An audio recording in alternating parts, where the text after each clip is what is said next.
1, 2, 3.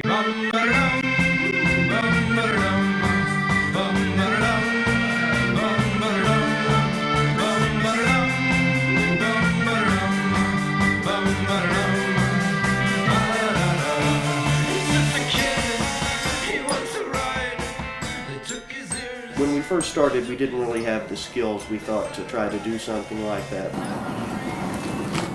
People think brewing beer is kind of like a backwoods type thing. It's really not.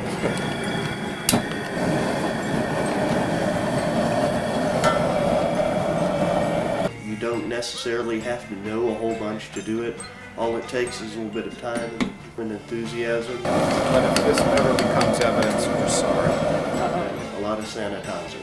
There's a law in Germany where all beer has to be made with, I believe, water, grains, hops, and yeast. Look in here. This is the yeast left over from the previous batch.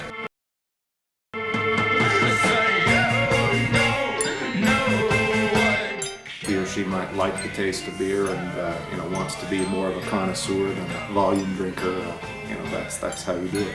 Pretty much the motivation was boredom to start brewing beer. I graduated about a year and a half ago, and my brother brews beer, so it really kind of started off as a competition. I wanted to be able to beat him. We're competitive with each other. Beer brewing is certainly not a family legacy for me, although beer drinking certainly is.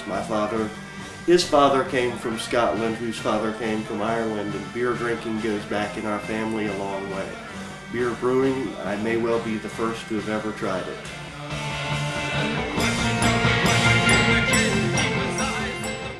Making beer is actually not very many steps. There's different ways of doing it. Obviously there's beginner ways and there's advanced ways. Hard part's over.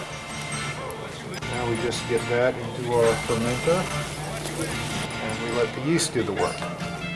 Well, an interesting thing when you start brewing beer is you run into people and they say, wow, that sounds interesting, I'd like to try that. And then they try it, and then you hang out with them and you make beer, and sooner or later what you have is a community of associates who brew beer.